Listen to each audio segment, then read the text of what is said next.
I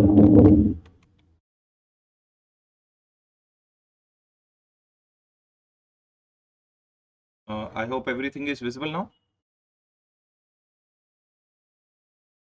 Somebody please confirm. Okay. Yeah. Okay. Okay. So yeah, tell me. It's visible, sir. Okay. Okay. Okay. So everyone, you all know that yesterday and day before yesterday, before closing the class, we started with the audit of banks, and yesterday is complete class. Yeah, Dhanushri, thank you so much for letting me know. Yeah. So yesterday also we completed the whole session on audit of banks only, and today also little bit of time will spend, and after immediately after that there is one more such kind of audit which is different from the old syllabus. So I will suggest that before starting the audit of automated environment, we'll wind up that audit also. Clear? So we'll do the audit of cooperative societies also, right?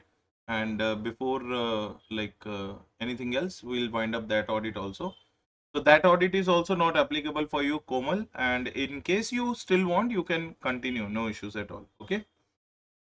So everyone, let us start where we left. And I think till yesterday we have understood how to conduct an audit. And I already told you that whenever we start the audit of the bank, we have to first make one which team? Engagement team we have to incorporate. And in the engagement team, you should have the engagement team discussions where you should teach your team about what? You should teach your team about the environment, about the bank, about the controls, about the frauds and errors which generally takes place in the bank, about the errors which you found out in the last year, about the errors which may happen in this year, about the types by which the errors and frauds will be hidden by the entity, always to maintain professional skepticism and always be alert about the material misstatements. And then we also talked about what are the advantages of this thing. The advantages of team discussion is very simple. It will help you in deciding the NTE of your AP. You all know NTE stands for what? Nature, timing, and extent of your audit procedures. And at the same point of time, the seniors will be in a position to share their knowledge with whom? Juniors, and it will help the juniors in conducting the audit in a more appropriate manner. Clear, everyone? Right or not? Next thing. Okay. Now, initial considerations of an audit may be already understood that first of all, though, it's better that both the parties should share with each other the terms of condition, and you also have to give the declaration of indebtedness that you are not in any way associated with the bank. Then you also have to ensure that you are giving the declaration. Yeah, you are doing the planning of your audit. If you are an internal auditor of the same bank, you should not be the external auditor of the same bank in the same year, right or not? And next thing, what we understood, we also understood one more thing, like you have to check their going concern. You have to make sure that you have to communicate with the previous year auditor also, because otherwise you will be guilty of professional misconduct. The new auditor should not start the audit until unless he has not communicated with the previous auditor. That also we understood. And we also understood relating to, yeah, you have to check the stress testing also, you have to check the going concern also, you have to check the Basel 3 framework also, you have to check the risk management policy also. And all these things we have understood yesterday in a complete manner. Now today, what we are going to do, today we are going to understand how to do the audit of advances given by the bank. Now see, try to understand, when we talk about the advances, advances are the assets of the bank or liabilities of the bank, everyone? Advances are the assets of the bank. Are you getting the point? The major assets of the banks are nothing but loans and advances, right or not? That is what the point number one, everyone. Read the point number one along with me. Advances generally constitute the major part of the assets of the bank. Auditors shall examine the advances on which basis? Sampling basis. Obviously, there will be hundreds and thousands of the parties. And being a bank auditor, you don't have that much of time which you generally spend on the audit of a company. In the bank audit, you generally take only 2 to 3 days to conduct an audit. So obviously thousands of parties you cannot verify on a single day or 2 days or 3 days. That's why you have to select the advances on a which basis? Sampling basis. And everyone, please tell me what will be my priority when it comes to the advances. My priority will be what? The NPAs or non-NPAs? Tell me everyone, what will be my priority? NPS or non-NPS?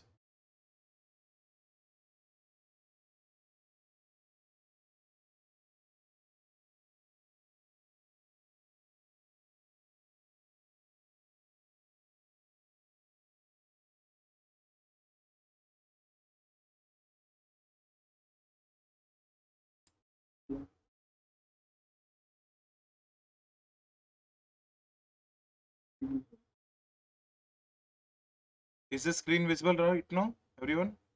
Yes, sir. Yeah. Yes, sir. So what I was saying that, yeah, Komal, I hope now it is visible, right? Now, what I was saying that, yes, when it comes to the bank audit, you don't get that much of time in the bank audit, what you generally get in the company audit. Company audit, mein, you can spend 15, 20 days, even 1 month at the client's place. But in the bank audit, you hardly have 2 to 3 days to be spent. So in the 2 to 3 days to be spent, obviously you will not be able to, verify each and every type of loan and advance of the bank. Definitely you have to verify the loans and advances on a which basis, everyone? Sampling basis. Am I correct or not? And tell me, everyone, what will be my focus when I'll be going to do the bank audit? Whether my focus will be the regular loans or more focus will be on the NPAs.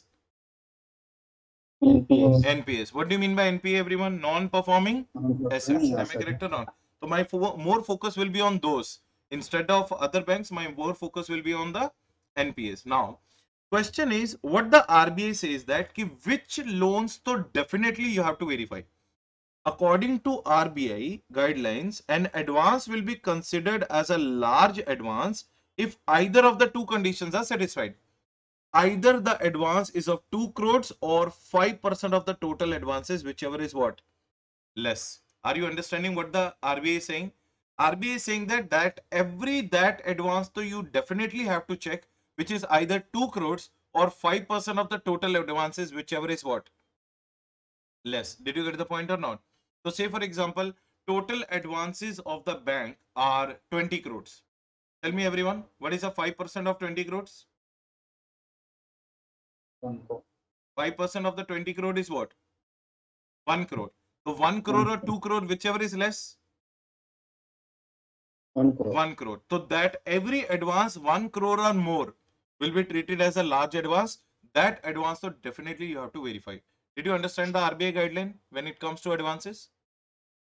Yes. Now, when you are doing the audit of advances, now just don't look at the this thing, the video right now.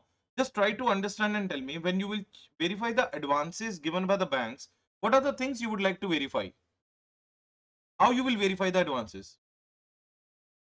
Would you like to first ask the bank ki, Acha, tell me one thing, whenever anybody asks for a loan from the bank, what is the first thing the bank should check about that borrower or applicant? Credit worthiness or not? Yes. Am I correct or not? I will check the credit worthiness of that borrower, ki whether that person will be able to repay my loan or not. And how you are going to check the credit worthiness of that applicant? You will ask the income tax returns, you will check the CIBIL score. Am I correct or not? You will check the previous history, you will check the credit score. If the credit score is in negative, would you like to give a loan to that banker? Would you like to give a loan to that borrower? No. So what is the first thing? What is the first thing you have to examine when you are doing the audit of advances? Preliminary examination. Sir, what is preliminary examination?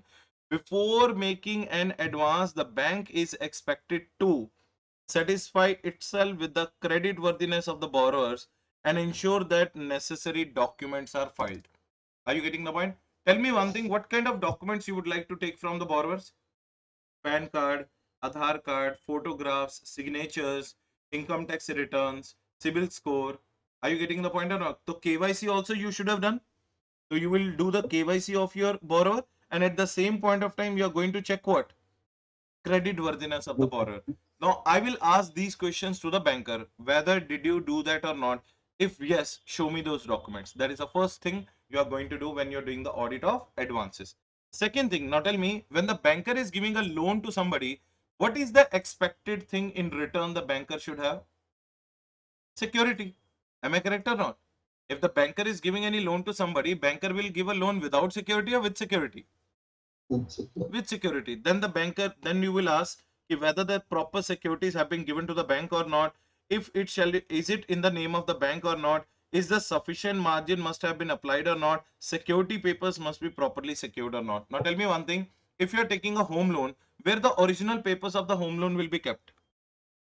Bankers. Bankers will get. Am I correct or not? And at the same point of time, what do you say? Suppose you are taking a loan of 2 crores and your house value is 1 crore. Is it sufficient?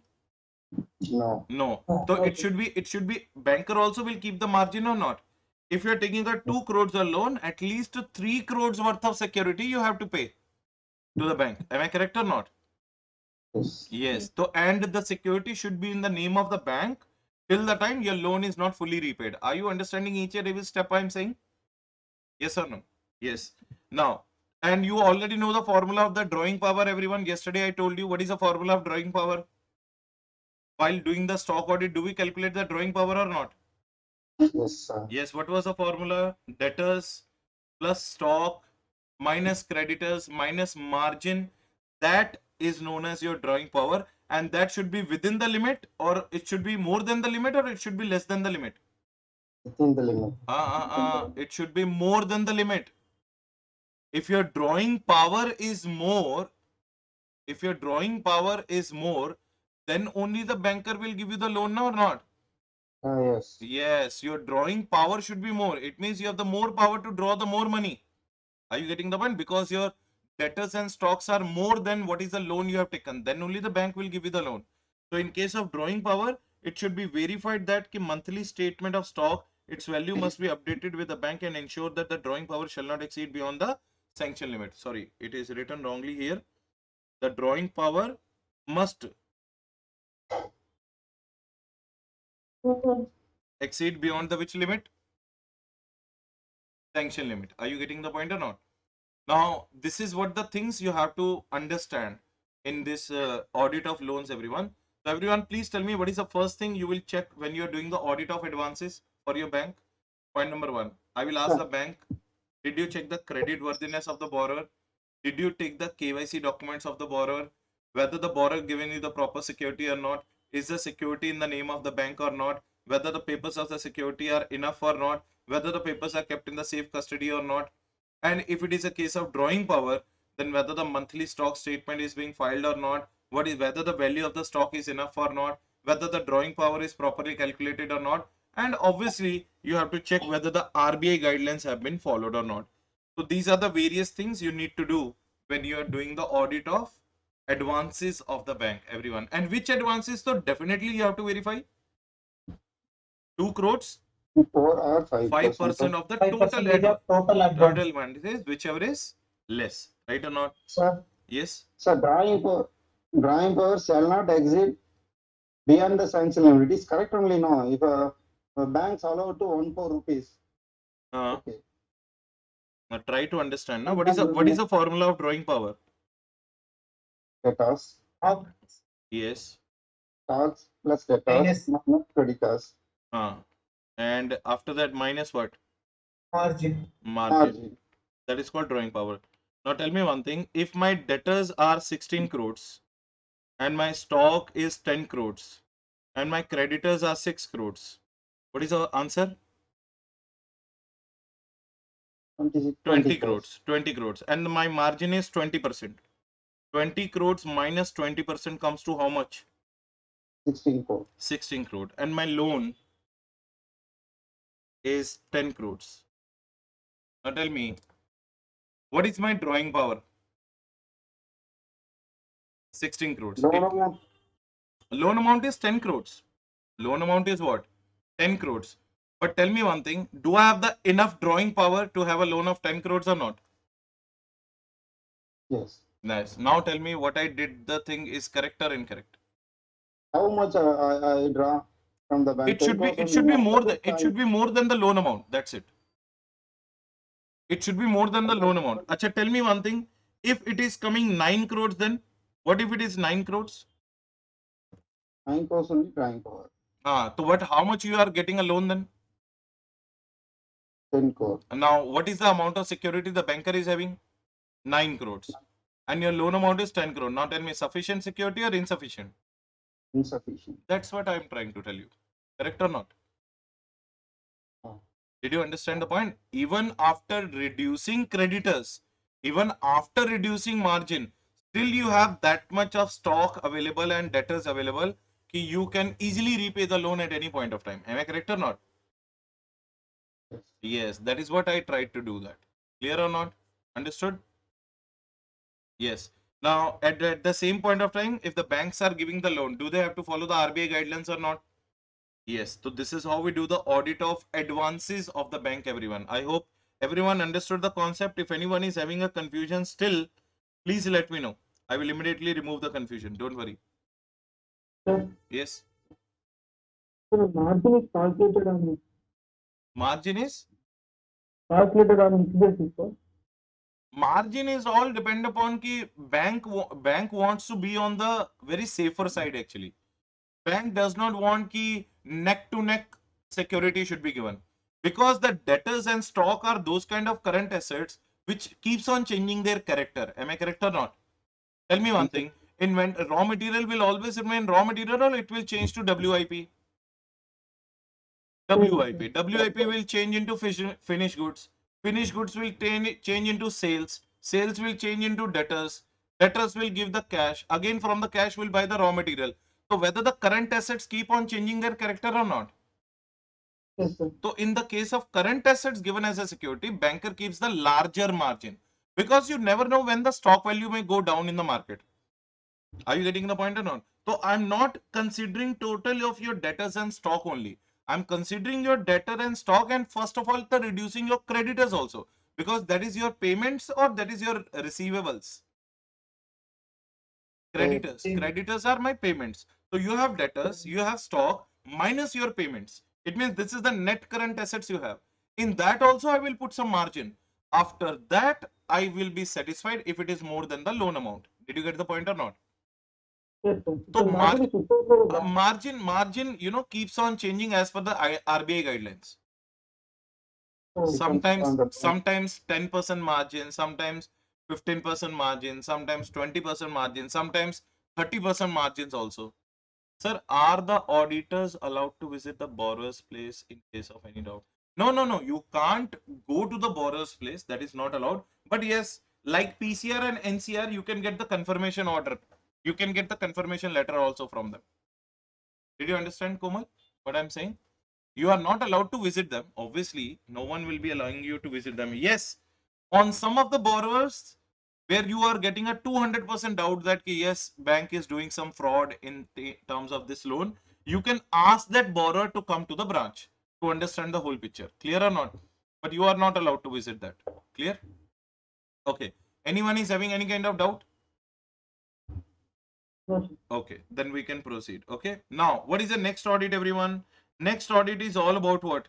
Next audit is all about audit of incomes of the bank. Now, tell me one thing. What kind of incomes the bank will be having? What kind of Interest. incomes the bank will be having? In the main incomes of the bank, there are only two heads. Do you remember that bank follow the Schedule 3 of Companies Act, or bank follow the Schedule 3 of Banking Regulation Act? Banking regulation. Regulation. तो Banking Regulation Act के P&L state में credit side, they only have two types of incomes, everyone. What are the two types of income? Income number one is known as income earned, and second one is known as what? Other incomes. Under the income earned, there are four types of income. What are the four types of income? You have to check the interest on advances, whatever the loans they are given, whether the interest has come or not, interest on discounting, interest on investments, and interest on balances with whom? RBI. What do you mean by balances with the RBI? Your money you are kept with the RBI as a deposit. So RBI definitely will pay you the interest to the bank or not. So that is your income. So what are the four major incomes of the bank? Interest on advances. What is the first one? Interest on advances, interest on discounting of bills, interest on investments, and interest on balancing with RBI. These four major incomes, you have to show it under which head? Incomes earned. Now, in the other incomes, so you all know what are the other incomes of the bank, whether the SMS charges deduction from your account, interest penalty deduction from your account, debit card charges deducted from your account, annual maintenance charges deducted from your account, account maintenance charges, service taxes, credit card, debit card, cancellation fees, brokerage, check cancellation fees, commissions. All these are the residual incomes. That's why, what is the head? What is the name of the head? Other incomes. So like commission, brokerage, mobile banking fees, credit card, debit card charges. Are you getting the point? Annual fees, renting of lockers income, profit on sale of investment, income in terms of dividend, interest income. All these are the various other types of incomes which should be given under the. So understand one thing. Other than four, what are the four? Advances interest, discounting interest, investment interest, and balances with bank's interest. Other than these four, everything will be fall under what? Other incomes. Clear, everyone? Yes. Now, just now we have done which kind of advances you definitely have to check. 2 crores or 5% of the total advances, whichever is lower. Am I correct or not? Same is the case with the income also. Which kind of incomes you have to check?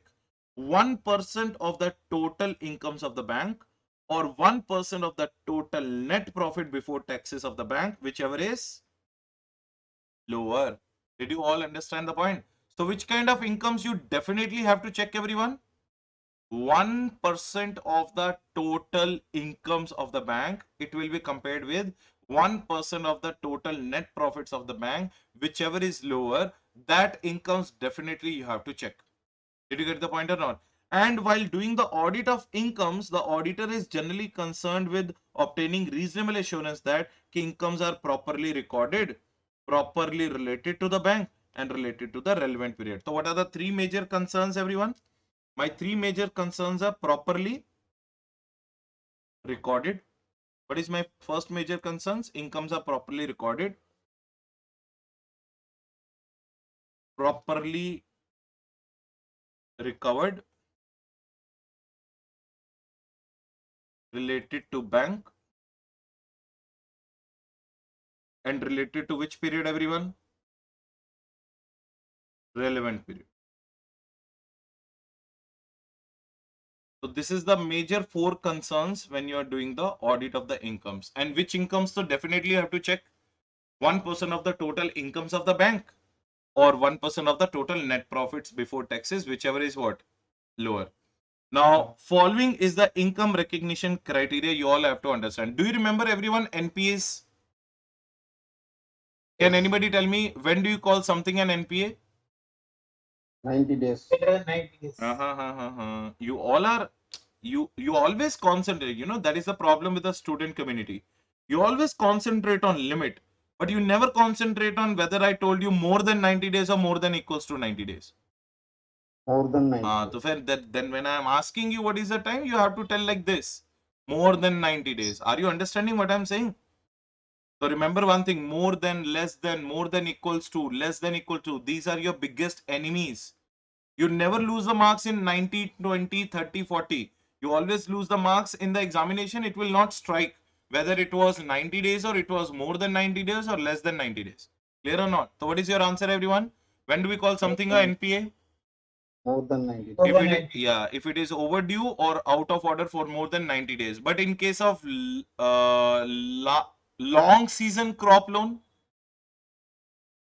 one crop season. One crops. In case of short season crop loan, Two crops. two crops. And if it is, when do you call an NPA substandard asset? 12 months. 12 months in the which category? NPA category. And for the 12 months, if you are in a substandard category, you will be known as doubtful up to 1 year, then doubtful 1 to 2, 3 years, then doubtful more than 3 years, and finally loss of assets. Am I correct or not? Now, what is the, how much is the provision we have to create in case of substandard asset in case of secured portion? 15%. 15%. And unsecured mein? 25%. 25%. Doubtful up to 1 year mein? Secured? 40. 40%. Secured. 25%. Doubtful up to 1 year? 25%. 25%, 100%. 40%, 100%. 100%. 100%, 100%. 100%. And loss asset mein? 100. Always 100%. Right or 100. not? Now, listen to this case. Now, NPA means what? Chances of bad debts are there or not? Yes. So tell me one thing. On the NPAs, when the interest will become due, on the NPAs, would you like to recognize the interest income on accrual basis or on actual receipt basis? Basis. Yes, that is what the point number one. Calculation 10%. Yes, because you never know whether the income will come or not. So when you will actually credit your P&L statement as a bank, on accrual basis or on actual receipt basis? Receipt basis. A receipt basis. That is what the point number one, everyone. Incomes. Now, incomes from the NPAs are not to be considered on accrual basis unless it is what? Actually received. But in case of interest on term deposits, NSC, what is NSC, everyone? National Saving Certificate, Indra Vikas Patra, Kisan Vikas Patra, these are to be recognized on which dates? Due date. So can I say that on accrual basis? Yes. So what are the incomes you have to recognize on receipt basis? What are the incomes you have to recognize on accrual basis? Accrual basis, which one? Term deposit incomes, National Saving Certificate incomes, Kisan Vikas Patra incomes, and Indra Vikas Patra incomes on accrual basis, but NPS on which basis? Receipt basis. If the advance was good earlier but later on became NPA, the entire interest accrued and credited to income shall be reversed. Now tell me, there was a good loan and you were crediting the income on the accrual basis, accrual basis, accrual basis. Suddenly that good loan turned into a NPA. Now tell me, you already credited the P&L account on accrual basis or not? But now do you have to reverse that income? Yes or no? So that is what the Yes. point number 3, everyone. And in case of NPS, if there is a partial recovery of the income, it should be considered. If there is a partial recovery of the income, you are going to credit partial recovery only. Interest on bill purchase and discounting charges must be considered on receipt basis. Fees commission earned on rescheduling and reorganizations of outstanding loans should also be considered on accrual basis. So if I have to ask you one question, everyone, please give me the correct answer. NPA's interest should be considered on which basis? Receipt basis. Receipt basis or actual basis. Correct only. Okay. What about Indra Vikas Patra? Accrued basis. Due date. Accrual basis. What about term deposits? Due dates. On due Oh, date. that is what? Accrual basis or due dates. What do you mean by Kisan Vikas Patra? Accrual Due date. basis. Okay. Then what do you mean by NSC certificates? Accrual Accrual basis.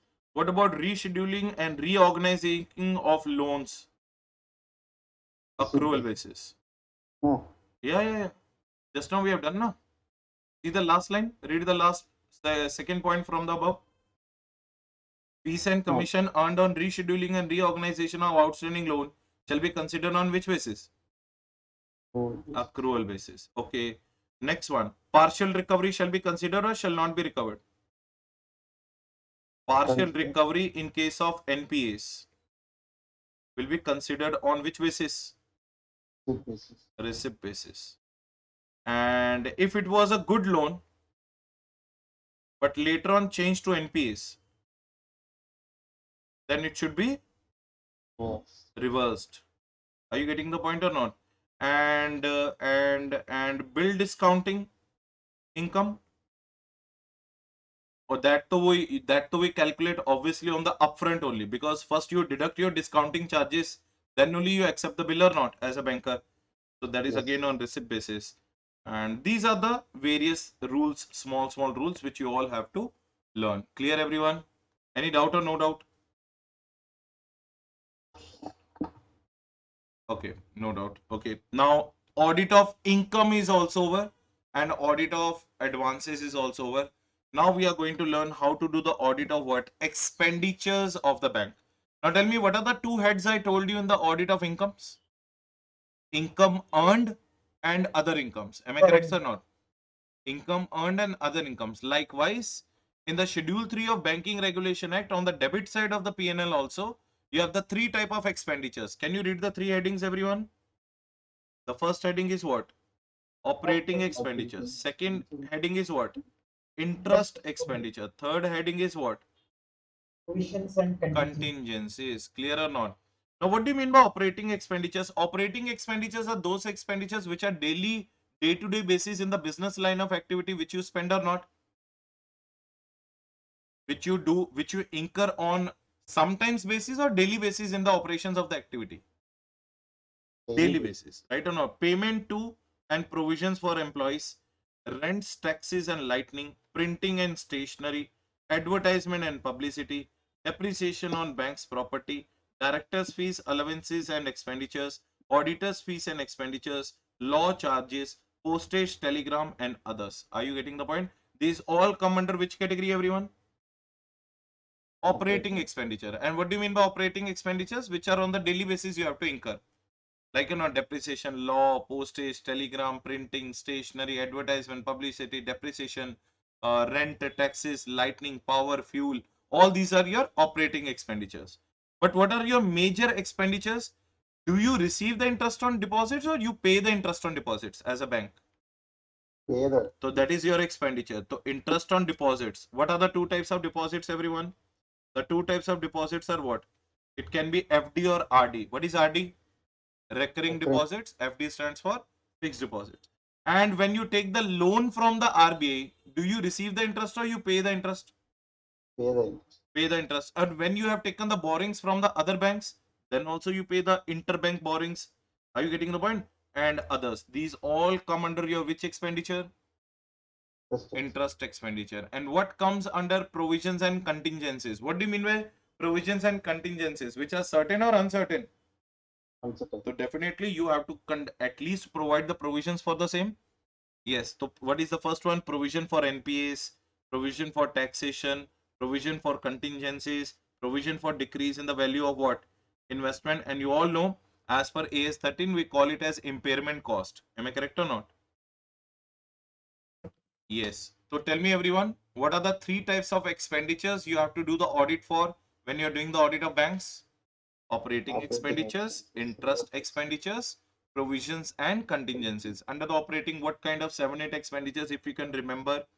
Printing, stationery, advertisement, publicity, rent, taxes, lightning, postage, telegram, auditors fees, expenditures, directors remuneration. Are you getting the one? Provision to and provision for the employees. All these are your expenditures like gratuity, EPF, bonus. All these are your operating expenditures. Interest expenditures may you have to pay interest on FD, interest on RD, interest to RBI, interest on interbank borrowings and any other kind of interest. Are you getting? And yes, you do pay the interest on savings bank account also. Am I correct or not? Yes. Yes. And what are the provisions and contingencies? Provision for taxation, provision for NPAs, provision for loss in the value of what? Investment. All these are the various expenditures. So remember one thing, there are two major heads of the income when it comes to the bank, everyone. What are the two major heads? Income earned, and other income. And what are the three major heads of expenditure? Operating expenses. Of operating and interest and provisions and contingencies. Which incomes you definitely have to verify? Advance. Which incomes definitely you have to verify? 1% of the 1% total of total incomes or 1% of the total net profit before taxes, whichever is lower. Yes. And which advances you definitely have to verify, everyone? 2 crores or 5% of the total advances, whichever is lower. Clear, everyone? Any doubt so far? Please write in the comment box because we are on the process of winding up of this chapter. Please comment in the 1% of term deposit means sorry. 1% of total interest income means that is a limit you are saying. That Example, means 10,000 is the income. means this is your cutoff. Means below that you can ignore the incomes, but over and above these cutoff, you definitely have to verify all those incomes. This is your cutoff limit you are deciding. Now tell me, which kind of advances ka cutoff kya tha? Tell me, what was the cutoff of advances? Advances means Advances ka cutoff kya tha? Which advances you definitely have to verify? 1 crore and more. 1%. 2 crores, bhai mere, 2 crores or 5%. Did I tell you the limit or not? 2 crores or 5% of the total advances, whichever is what? Lower. So it means if if that limit, whatever the answer you will get now, all those loans which are less than that, you may verify, may not verify. But over and above that, you definitely have to verify because that is the RBI guideline. Clear or not? Sure. And it will differ in each and every bank or not? Yes, it will differ from bank to bank. That's the reason RBI said that if you are doing the audit of advances, 2 crores or 5% of the total advances, whichever is lowest, that so definitely you have to verify. I hope all Give of you. with numbers, sir.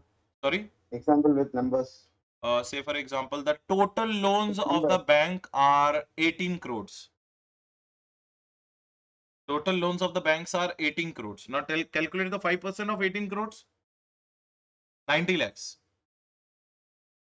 5% of the 18 crores is how many lakhs? 90 lakhs. So 90. 90 lakhs will be compared with what? 2 crores. 90 lakhs will be compared with 2 crores. Whichever is higher or whichever is lower? Sorry, slower. Whichever is lower. Whichever is lower? 90 lakhs. It 90. means all those loans which are 90 lakhs and above, definitely you have to verify. Did you understand now? Yeah, yes. Yeah, Now so only it will depend upon the bank to bank basis. Clear? Chalo. Everybody, please write in the comment box. Everybody, do you have any doubt so far, whatever we have done, so that I can wind up this chapter and we can start with the audit of cooperative societies? Waiting. So crystal clear. Everyone is crystal. Very nice. Very nice. So feel free to ask me the doubt, everyone. You already have my number. If you don't have my number, you can always contact me on 970-399-5323. Are you getting the point? So in case you need, you can make a note of this. Ask me the doubt at any point of time. Clear? No issues at all. It might be little bit delayed, but definitely the reply will come. Clear? Chalo. Let us proceed with the last one or two topics which we are left with. Sorry, not two topics only, last topic only. Now, write a short note on reporting by the auditor of the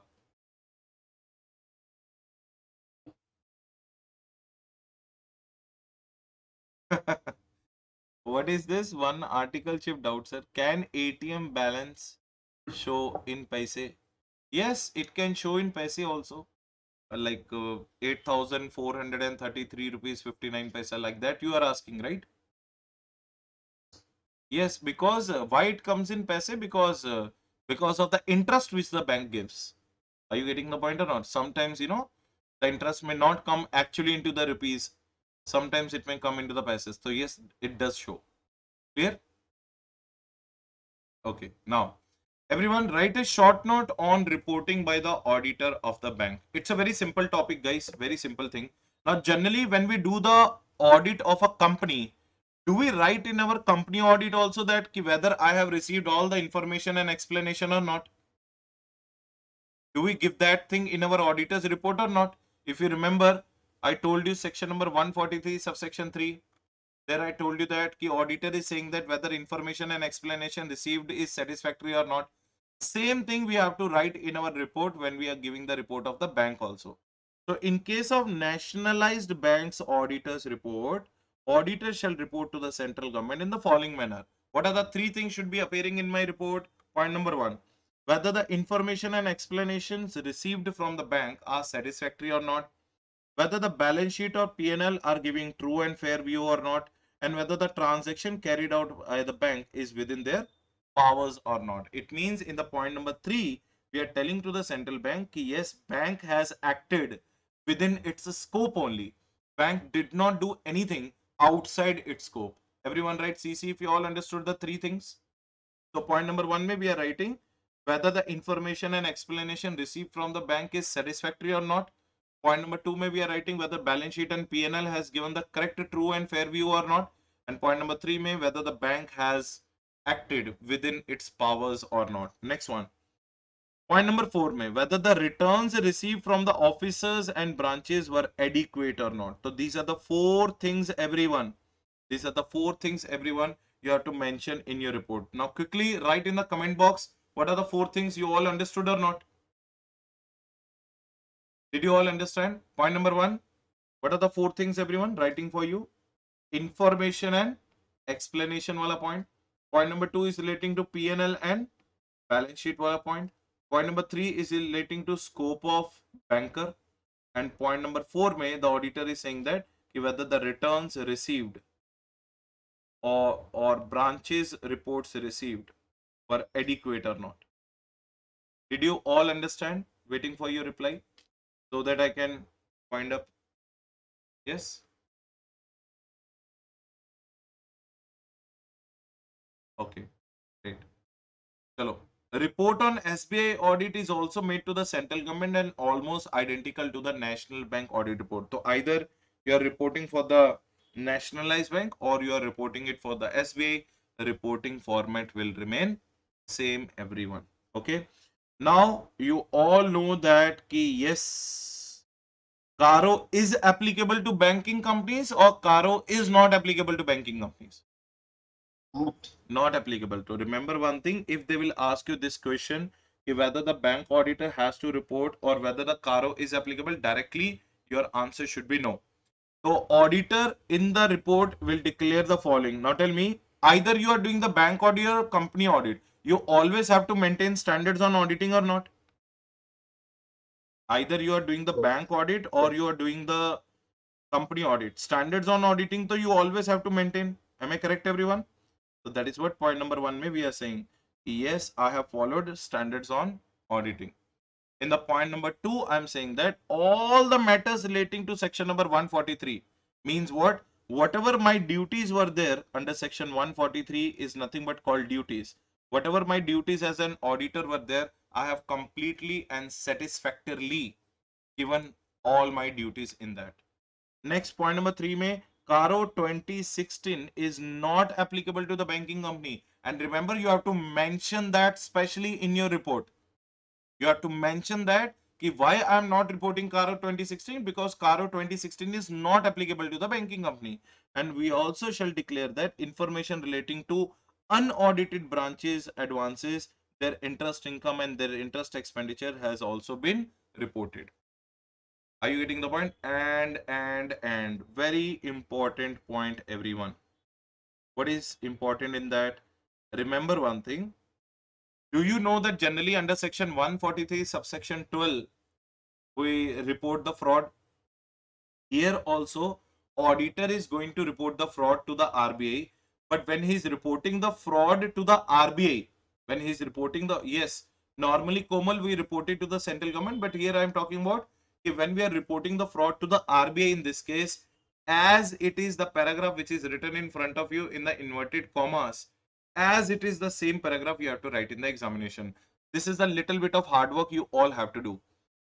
RBI issued a circular relating to the legal aspects of bank fraud, in which it is provided that if an accounting professional, whether in the course of internal or external audit or in the process of institutional audit, finds any kind of susceptible to the fraud or fraudulent activity, or any case of excess power used by the bank, or smell any foul play in any kind of transaction made by the bank, he should refer that matter to the regulator. Who is regulator? RBI.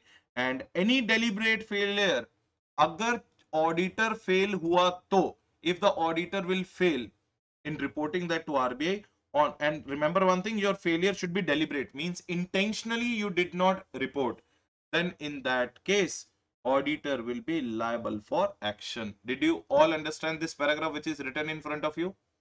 So RBI is simply saying that ki either you are an internal auditor or you are a, so first of all, so let us break this. To whom it is applicable, everyone? Tell me, everyone. Either you are internal auditor, you are external auditor, or you are an institutional auditor. What you were doing? Everyone tell me what you were doing. You were doing an audit. What you found while doing the audit, if you find any kind of fraud, if you find any kind of fraud activity, or if you find any kind of foul play, if you find any kind of excess of power, then in that case, what is your responsibility, everyone? You have to report it immediately to whom? RBI. And on the failure, which failure? on the deliberate failure, you will be liable to what? Award, or you will be liable to penalty? You will be liable to penalty. And penalty, do you remember all the penalty under section 143, subsection 12?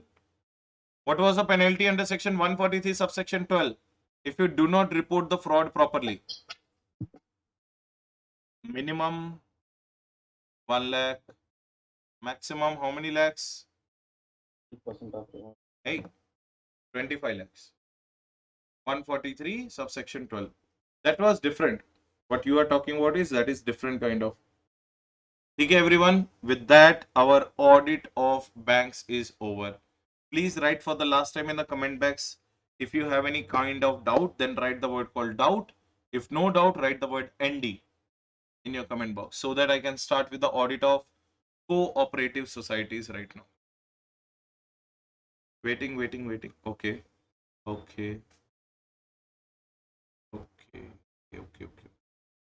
Great. Chalo. Great. So audit of banks में कोई doubt नहीं. I hope you found this chapter very easier. And actually it is easy. There is nothing difficult in auditing and assurance. It is just that how do we do it that matters the most, right? Chalo.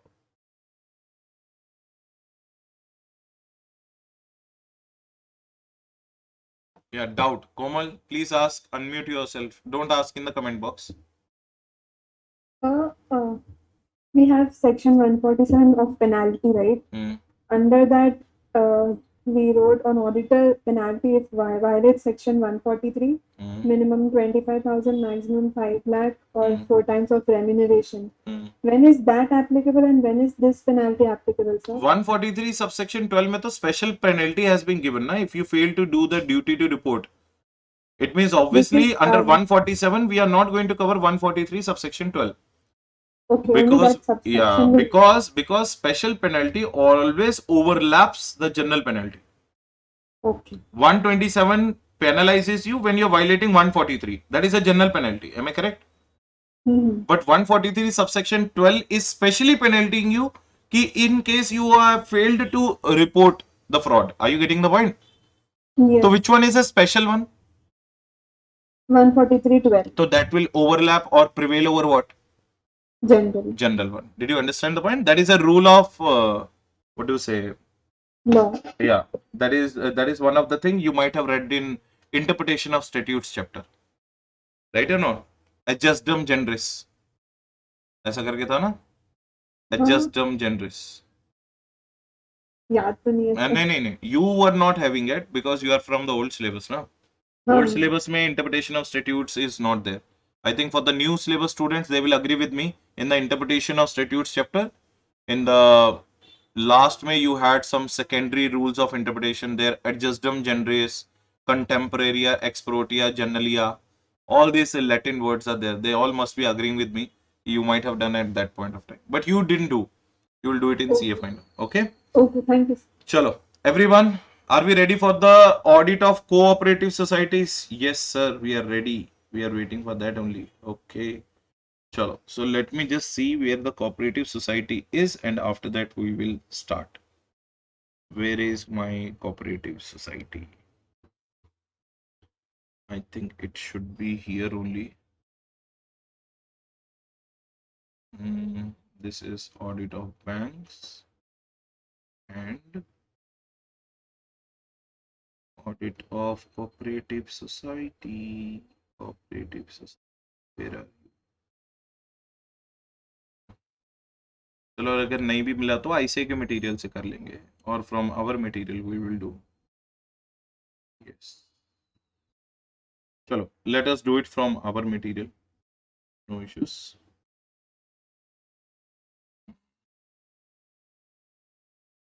Very important and very interesting kind of audit, everyone, and very different kind of audit. Let us understand the audit of cooperative societies.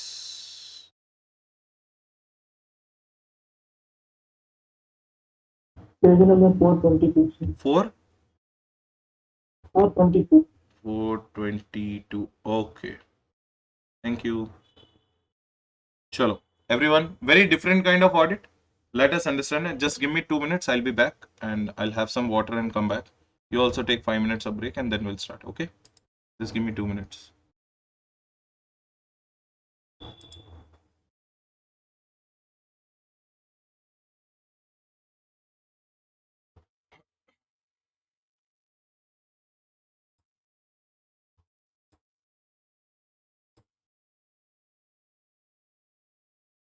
Okay, everyone. I'm back. So, everyone in the class, shall we start? Yes, sir. Yes. Okay. So, everyone, you just have to understand this particular thing called audit of cooperative society. Very, you cannot say that much interesting also, but yes, very unique kind of audit where there are so many things or there are so many limits which you have to understand, and I will try my level best to write down the limits in the live class only and make sure that you are also making the note of it in wherever the whatever the things you are you know using, or on the material itself only you can use it if you want. Just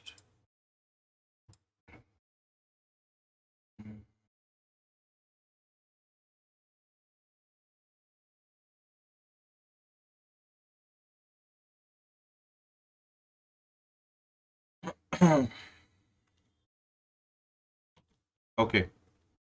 So everyone, let us start. Audit of cooperative society. First of all, what do you mean by audit of cooperative society? So what do you mean by cooperative societies first? Basically, there is one act in India. There is one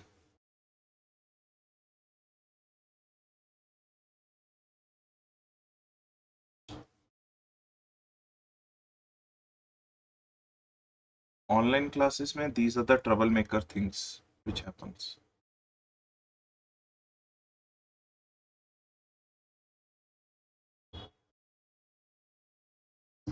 Now please tell me whether the screen is visible everyone now? Yes, sir. Yeah. Okay.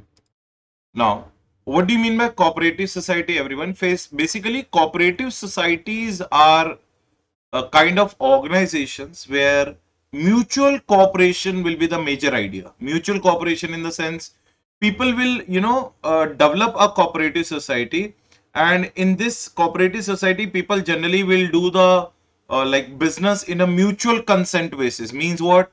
They will not allow any outsider, or they will not allow any kind of you can say that they will not allow any kind of outsider to come and interfere in these kind of organizations. They will not allow any kind of middlemen. They will not allow any kind of exploitation. So people who will do the business in the cooperative societies, who will run the cooperative society, they all will be doing it for the mutual benefit of each other only. So cooperation word say the word cooperative societies has come. And what do you mean by cooperation everyone? Helping each other or not? Yes. So this is what the basic idea behind cooperative society. Sir, cooperative societies audit is covered under which act? It is covered under this act, everyone. What is the name of the act? Cooperative Societies Act. What is the name of that? Cooperative Societies Act 1912.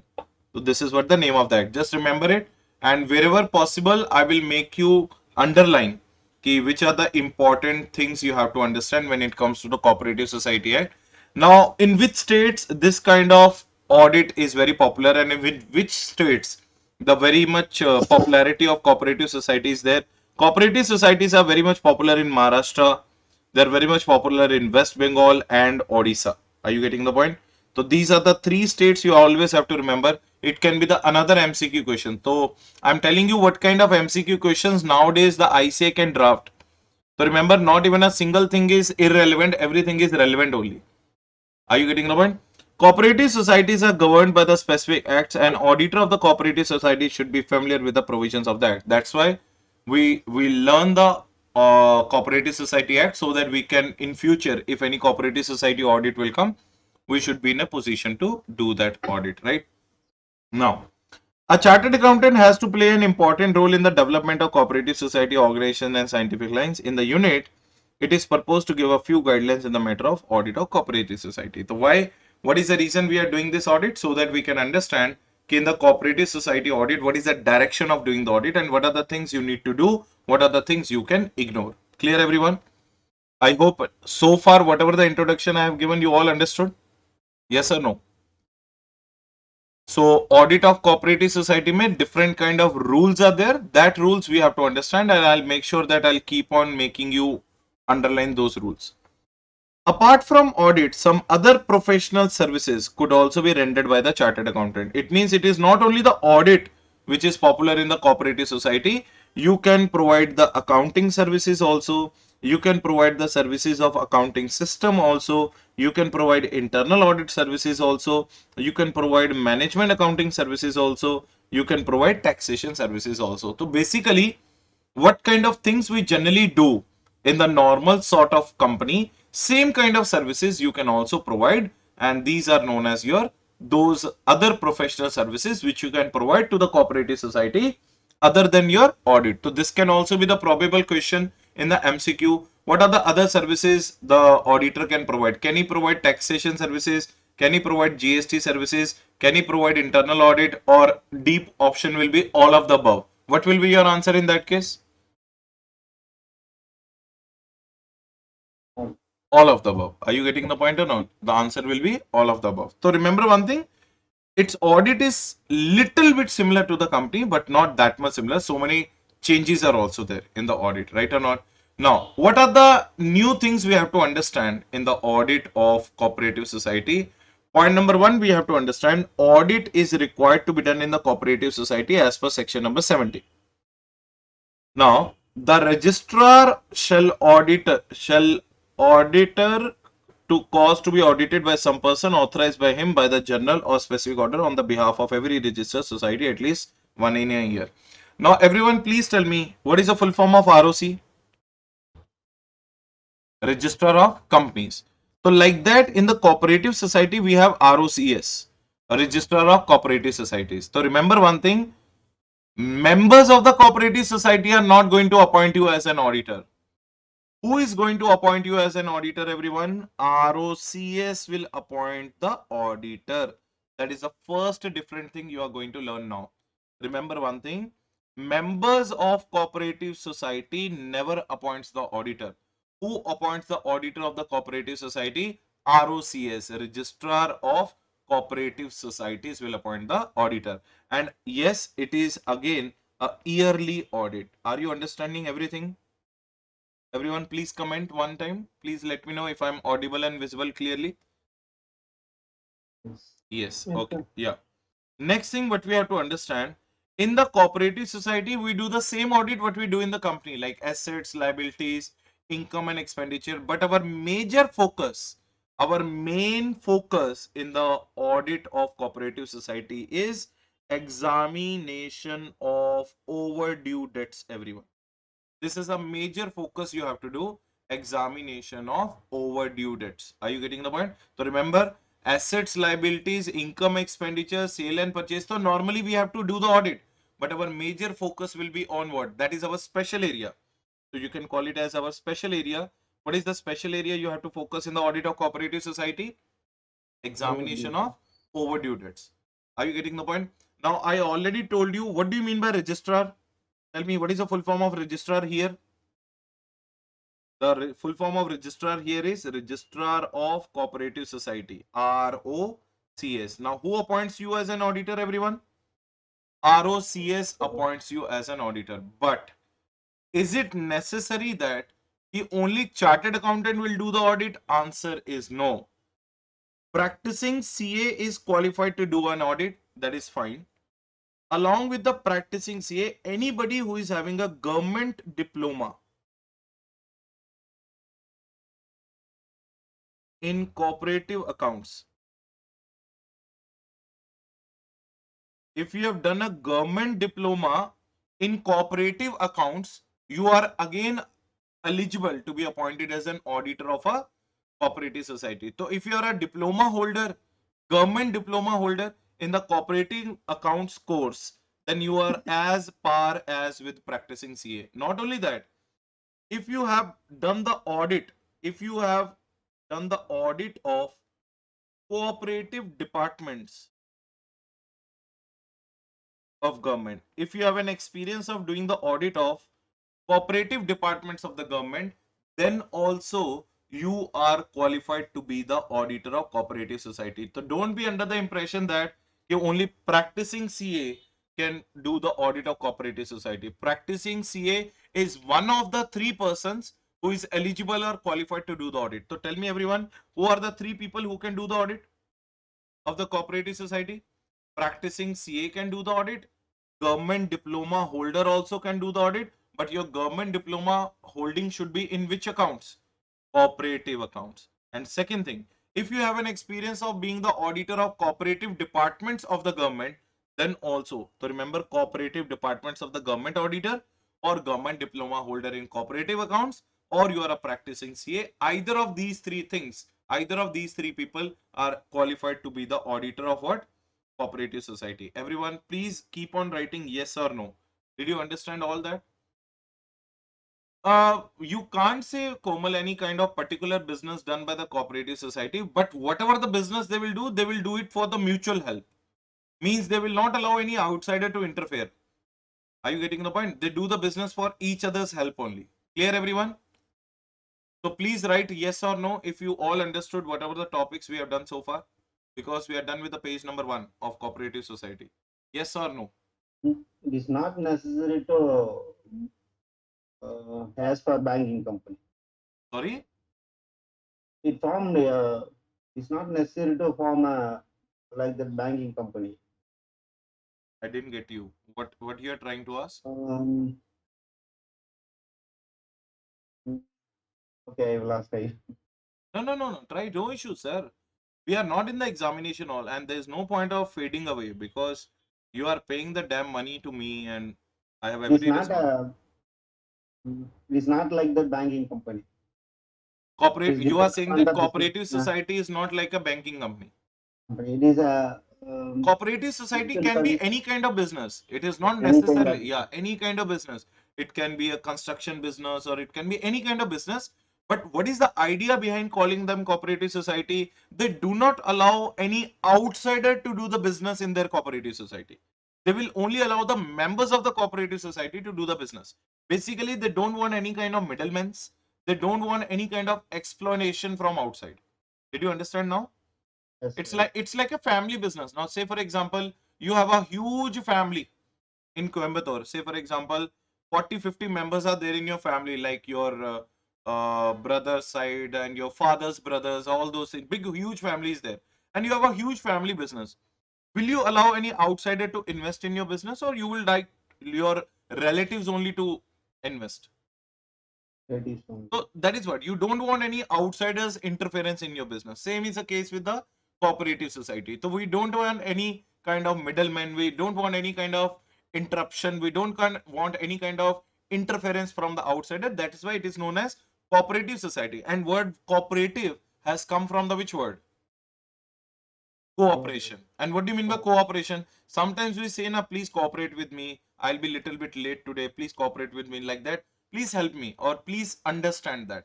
So that is a mutual consent based businesses in the cooperative society. Clear?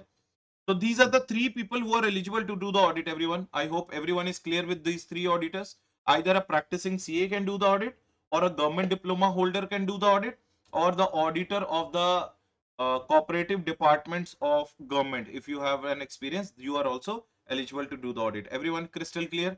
Write in the comment box so that I can move ahead. When I'm saying that, please make a comment in the comment box. Please do it. Otherwise, it will waste our time. So when I'm asking you whether you all understood or not, please write in the comment box so that I need not wait for your reply. Okay? Hello, great. Now, appointment of the auditor. This is also a very different kind of concept, everyone. Generally, we are appointed by the shareholders in the AGM, and here you are appointed by the ROCS, Registrar of Cooperative Society. But remember one thing, how your audit fees will be selected. Here, one different point you will understand that your audit fees is based upon the scale of, sorry, not scale, rank of, or category of, or class of society audit you are doing. Sir, what do you mean by that? You know, there are some ranks given to the society. Are you getting the point? If you are doing the audit of rank number 1 society, your audit fees will be highest. If you are doing the audit of a society which is being ranked 40, 45 or something like that, your audit fees will keep on going down as per the descending order. Are you getting it? The bigger the rank of the society is, higher will be your audit fees. So say for example, rank 1 society means what? It is the best of the best society. So your audit fees will be higher. So it's like, instead of size of the company, we can say here it is rank of the society which matters, and on the basis of that your audit fees is being selected. Are you getting the point or not? And who will determine your audit fees? This will be determined by the registrar. So as a registrar is allotting you the society audit, he will determine, okay, you are the auditor of rank 2 society, your audit fees will be this. You are the auditor of rank 10 society, your audit fees will be this. So everything ROCS only will decide. Clear everyone? Yes or no? Yes. So see, an auditor of the cooperative society is appointed by the ROCS, and the auditor so appointed conducts the audit on the behalf of registrar and submits his report to him. So again, what is the next important new thing you understood? Generally, do we report it to shareholders and users in case of company audit? Yes or no? Yes. Do we report it to user? But here you are reporting to whom? ROCS. You are reporting to whom? ROCS. So I'm trying to short down the things for you so that when you will see this video, then immediately you should know that, okay, this is what we have done. So try to make a note along with me. Okay. Next one. The audit fees are paid by the society, but on the basis of statutory scale of fees prescribed by whom? Registrar, according to the category of the society audited. So what rank of society you are auditing? On the basis of that, audit fees will be selected. And who will select that audit fees? Registrar. And on the basis of that only you will get your audit fees. Clear or not? Yes. Next. What kind of... Yes. Any doubt? Sir, Yeah. No, no. sir, in the society, Yeah. Tell me. sir, in the society, how to rank? That is based upon the auditor's report, last year audit report. Are you getting the point? If in your society everything is going perfect, your rank will be 1. Are you getting the point or not? So last year auditor must have given some rank or not? Yes, sir. Yes. So on the basis of that rank, your this year audit fees will be selected. Clear or not? Yes, sir. Yes. So when you will give the rank after doing the audit, next year auditor's audit fees will be based upon your rank. Clear or not? Yes, sir. Yeah. So this is how the ranks will be decided, and this is how your audit fees will be taken care of. The less the rank, more work to be done. ऐसा नहीं है Komal, less the rank more work to be done नहीं है, ऐसा कुछ भी नहीं है. लेस रैंक इसलिए होगा अगर प्रॉब्लम्स थोड़ा ज्यादा है, but doesn't make sense any कि more work will be there. There might be a less rank means small society also, no? There can be that possibility also. Clear? Okay. Now everyone, what kind of books of accounts the society has to maintain? Remember one thing, normal books of accounts, sir, is rotation is applicable? Yes, Praveen, tell me one thing. Section number 139 subsection 2, Arshad, please tell me. Section number 139 subsection 2, the rotation of auditors we have done under which act? Everyone. Companies Act or not? So rotation is applicable in case of companies. There only you can like have an auditor for 5 years or 10 years. But is it we a company we are doing right now or cooperative society? Society. Cooperative society. So cooperative society के case में rotation will not be there. Cooperative society के case में every year the auditor changes. Clear or not? It will not be like 5 years, 10 years, but we do it in normal company. Here every year auditor will change. Clear? Now, normal books of accounts, when we talk about normal books of account as per section number 128 of Companies Act, tell me everyone, what kind of books of accounts every company has to maintain? Books of sales and purchase, books of assets and liabilities, and books of income and expenditure. Same these books of accounts, cooperative society will also be maintaining. But these are not the only books of accounts the cooperative society will maintain. Cooperative society has to maintain some more 5 registers. What are these 5 registers? First one, daily cash sales summary register. Second one, register of collection from debtors. Third one, register from collection from debt. What do you say? Debtors. Third one, register of recovery of loans. This is the third one, everyone. This is the point number C. Register of recovery of loans, everyone. Then loan disbursement register and any other preliminary subsidiary register depending upon the nature and function of the society. So if I have to tell you, I will tell you in this way. Tell me, what are the types of books of accounts the society has to maintain? Sales and purchase is there. Assets and liabilities will be there. Income and expenditure will be there. These are the normal books of accounts. Plus additionally, daily cash sales register. Then cash received from debtors register. Then loan disbursement register. If you have given any loan, that register. Then loan recovery register.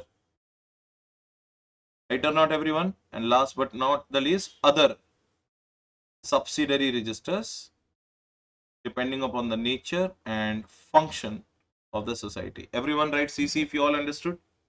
These are the various types of books of accounts which every cooperative society has to maintain. Clear, everyone? Yes? Okay, great. So up to this point also, no one is having a doubt. Here, no one is having a doubt. So I'm trying my level best to write it in a short manner so that you should not think it as a troublemaker topic. It's a very simple topic. It is just that big paragraphs are there, but you have to just take out, some main points which you have to learn. So Now, yes. Who will funding to this society from members only or from government also? Who will what? Who will funding to this society? Members only. Members will buy the share given. It's like company only. Cooperative society will issue the shares to the members. Are you getting it? Like we buy the shares of the company or not? Yes, sir. Like in the same way we buy But the share. in Tamil Nadu, some societies, some cooperative societies, there government also funding. It can be a government cooperative society. Then no issues. That cooperative society might be a Section 8 where they are getting any subsidies or any kind of donations and grants from the government. Ministries also is there. Huh? Cooperative minister. And department is there in Tamil Nadu. That is what I'm telling you, my friend. It can be any. Did I tell you that there is a specific kind of business? No, it can be any kind of cooperative society. It can be share capital also. It can be. Now tell me, if you are doing any company and somebody wants to make a donation to your company, will you say no to that person? No. So any cooperative society may any kind of donations may also come, charities may come, any kind of thing may come. It is all about running of the society. How it is running, that does not affect our thing. The TSRTC, that's a government company. That's a government company, not a cooperative society. Telangana State Road Transportation Corporation is a government company. Okay. Now, everyone, now whatever the things we are going to understand, these are the limits now. Now we are going to understand what? Limits. So far introductory part, I have told you who does the audit, what is the qualification, what kind of registers, what do you mean by cooperative society, in which state cooperative society is very much popular. Tell me the 3 states where it is popular. Orissa, Maharashtra and West Bengal, right or not? So these are, who appoints you as a cooperative society auditor? ROCS. Yes. And how your audit fees is being decided? It is being decided by the ROCS only, but on the basis of the category of the society you are doing the audit for. Clear or not? Ranks, category or anything, right? Next one, what are the 8 type of registers you have to maintain? Sale, purchase, asset, liability, income, expenditure, daily cash, loan recovery, loan disbursement, collection from debtors, and any kind of subsidiary registers. Now, we are going to understand limits, everyone. The first thing what we are going to understand, restriction on shareholding, everyone. Try to understand this point very carefully. What do you mean by this point? This point is very simple, everyone. Try to understand this. What do you mean by restriction on shareholding? If you are a member of a registered cooperative society, how many maximum number of shares you can hold? You can maximum do 20% investment. You can maximum do how much? A single individual member can do maximum 20% of total number of shares. You can do maximum investment of 20, but you can maximum buy 20% of total number of shares, or value of rupees 1000, value of rupees 1000, whichever is lower, whichever is lower. Are you getting the point or not? You can't say lower. That is the maximum investment you can do in a cooperative society. A single member cannot do more than 20, cannot buy more than 20% of the total number of shares, or cannot buy more than shares whose value is exceeding what? 1000 rupees. So that is the restriction on the shareholding which the auditor has to check. Ki no member must have the shareholding more than 20% of the number of shares, or the value of the share shall not be exceeding what? 1000 rupees. So did you all understand the limit number 1? Only 1000. Actually, it's a very old act, 1912. Are you getting the point or not? The act year is 1912. It's The not limits are still unchanged. Limits are still unchanged. So far this act has not been amended yet. So that's the reason it is keep on going like this. Clear, everyone? So what is the limit, or what is the There is restriction? any limit for members? Sorry? This means that much. There is any limit for members? No. That limit is not being told in the cooperative society. No limits on number of members. Clear? Right? Now, restriction on shareholding, everyone understood or not? So what is the maximum restriction? Now you can see that from the point number 2. What is written in the point number 2, everyone? No member of the society other than the registered society can hold such portion of the share capital of the society as would exceed maximum 20% of the total number of shares or the value of shareholding. Acha, now one thing you have to understand, this limit is for the individual members. If somebody is individual and he is a member, then this is a limit. But if somebody is a registered society, can a registered society become the member of another registered society or not? Tell me, can a company become the member of another company? Yes, same is the case. Can a registered society become the member of another registered society? Yes, in that case, no limit. It means a registered society can have how much of shareholding? Any limit or without limit? Any shareholding. There is no limit at all. But if you are an individual member of a cooperative society, what is your limit, everyone? 1000 or 20%? 1000 or 20% of total number of shares. Clear, everyone? Yes or no? Yes. Now, restriction on loans. What do you mean by restriction on loan? How many loans the cooperative society can give? How many loans the cooperative society can give? Are you getting the point or not? Now, first of all, to try to understand, if you are a registered cooperative society, first of all, you can make loans only to your members. It means, can you make the loans to the non-members? Allowed or not allowed?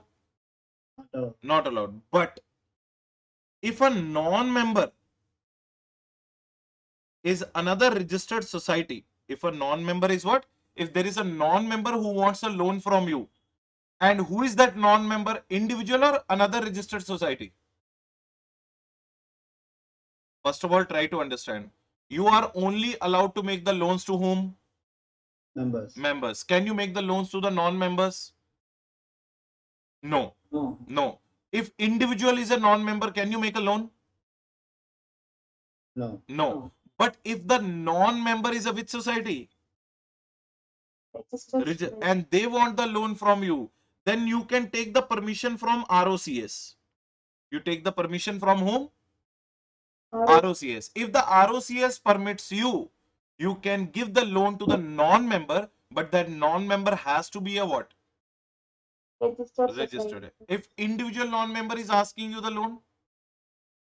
No. No, not allowed. No. So what is our conclusion? Loan. allowed,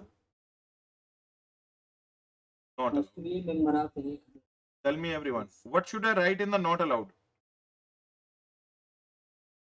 Non-members. Non-members who are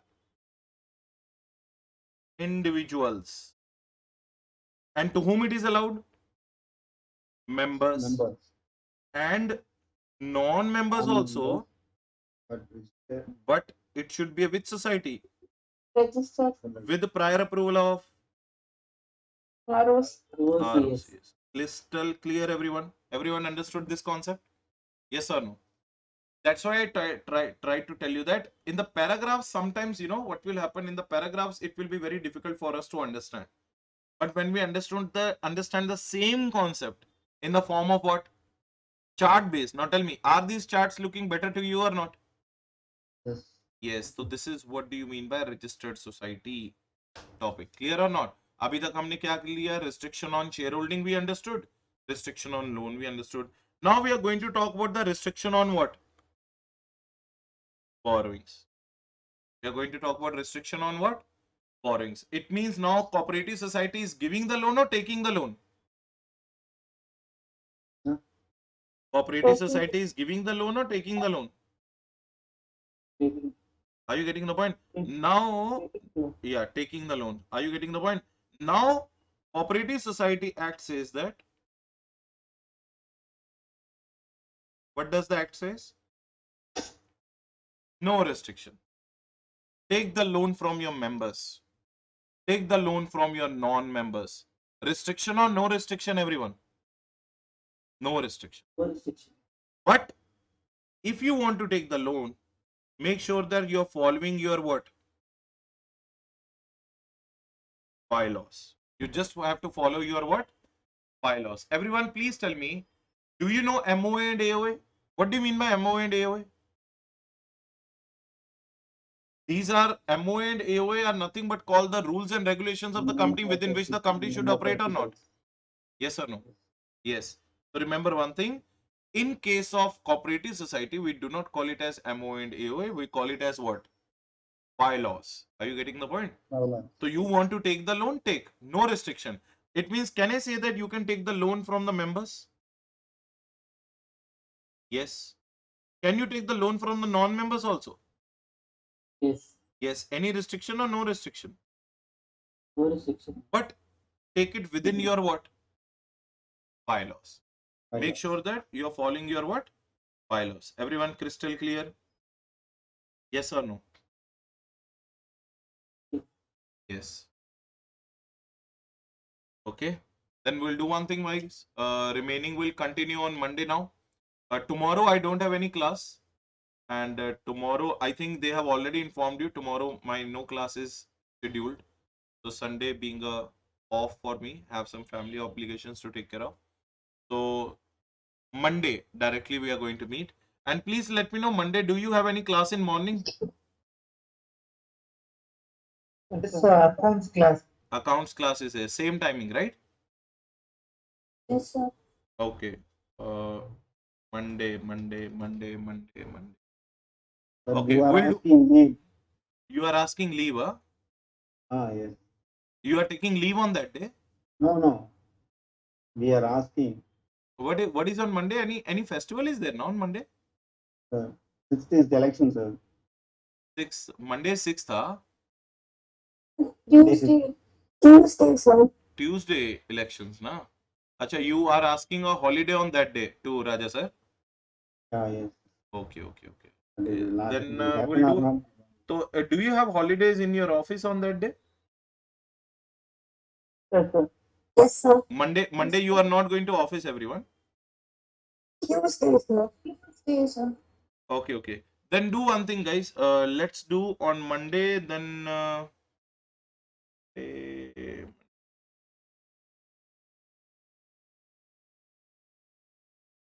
let's do one thing, guys. Monday ko let's keep the class from 5 o'clock to 9 o'clock. Is it fine? Only for one day. Yes, sir.